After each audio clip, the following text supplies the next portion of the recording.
हाँ, नमस्कार सभी को।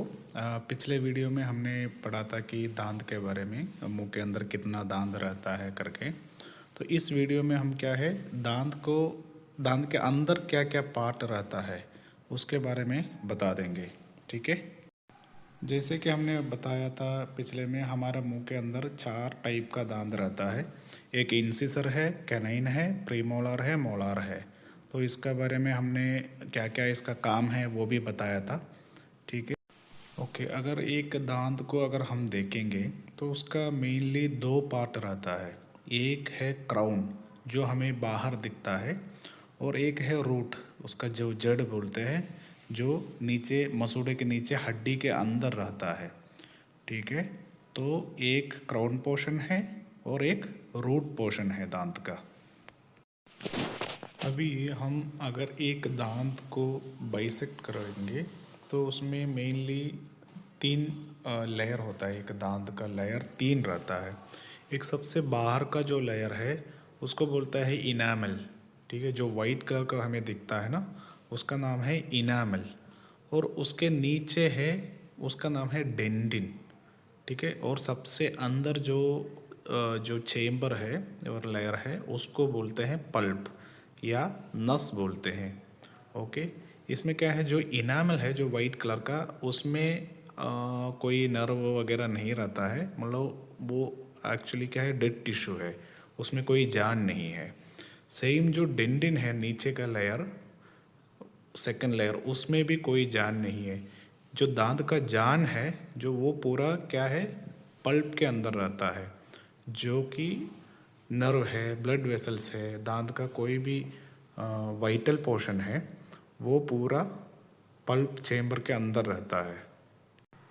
लेकिन अगर हम नीचे जो जड़ का पोर्शन है दांत का, उसमें देखेंगे तो उसमें इनामल नहीं रहता है।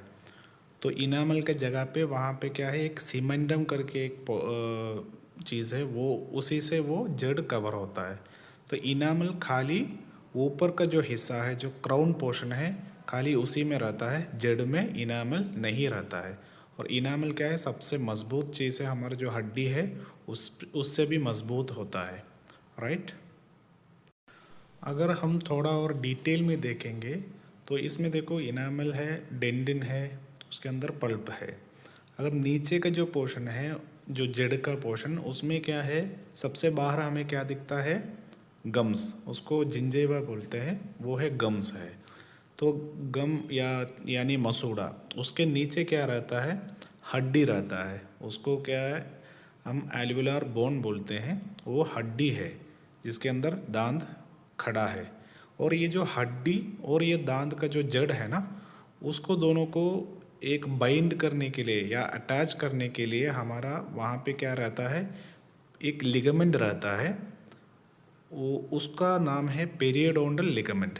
ठीक है। जो दांत का जड़ और हड्डी, ये दोनों को जोड़ने के लिए वहाँ पे एक सॉफ्ट टिश्यू का एक लेयर रहता है, उसको बोलता है पेरियोडोंटल लिगामेंट, जो कि वो कनेक्ट करता है। और अगर आप सबसे नीचे आओगे, दांत का सबसे नीचे, वहाँ पे एक फोरामन रहता है। फोरामन मतलब कि एक होल है, वहाँ से आपका दांत के अंदर जो दांत के लिए जो खून है या उसका नस है, वो सब घुसता है दांत के अंदर, है ना। उसका नाम है अपेकल फोरामन, वो एक होल रहता है। ओके। और इसी में अगर ध्यान से देखोगे तो ऊपर का जो दांत का ऊपर का जो लेयर के अंदर जो आपका नस रहता है, उसको पल्प चेम्बर बोलते हैं। जब वो जड़ में आता है उसको पल्प कैनाल बोलता है, इसलिए हम बोलते हैं रूट कैनाल करते हैं ना, तो पल्प कैनाल बोलते हैं उसको।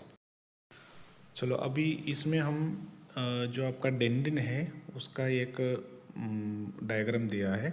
जो डेंडिन है वो एक्चुअली डेड टिश्यू है, उसमें कोई नस नहीं रहता है, लेकिन उसके अंदर बहुत सारे ट्यूब्यूल्स रहता है। ट्यूब मतलब नली रहता है, छोटे छोटे, बहुत छोटे छोटे नली रहता है, उसके अंदर एक फ्लूइड भी रहता है। और उसके पीछे क्या है, उसके अंदर का जो लेयर है वो हमारा पल्प है, जो नस है ना। तो वो नस का जो एंडिंग है, छोटे छोटे नर्व एंडिंग है, वो ये ट्यूब्यूल के अंदर या ये नली के अंदर रहता है।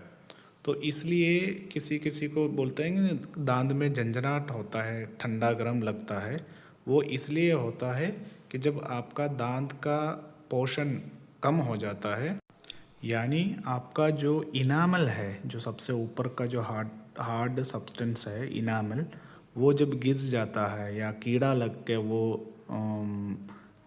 वो ख़त्म हो जाता है, तो हमारा जो डेंटिन है वो बाहर एक्सपोज होगा। तो उसमें जब खाना या मतलब पानी ठंडा गर्म मीठा जब लगता है तो आपको सेंसिटिविटी पक्का होगा। या आपका जो जिंजेवा या तो आपका गम्स है वो रिसीड हो जाता है, किसी किसी का क्या पायरिया होके आपका जो गम है या मसूड़ा है वो नीचे चले जाता है, तो उसमें भी ये डेंटिन एक्सपोज हो जाता है, तो उनको भी सेम ठंडा गर्म लगने का प्रॉब्लम रहता है। तो आज का वीडियो में इतना ही है। तो दांत का मेनली 3 लेयर होता है, वो क्या क्या है वो हमने डिस्कस किया है। अभी हम आगे में इसका क्या क्या बीमारी आता है दांत में, कैसे कैसे बीमारी आता है, उसके बारे में डिटेल में डिस्कस करेंगे। तो एक वीडियो छोटा करने के लिए एक छोटा सा पोर्शन आज हमने कवर किया है। वीडियो अच्छा लगा तो प्लीज़ शेयर करिए, सब्सक्राइब करिए, ताकि ये नॉलेज सबके पास चले जाए और सब जानकार बने। ओके, धन्यवाद, थैंक यू।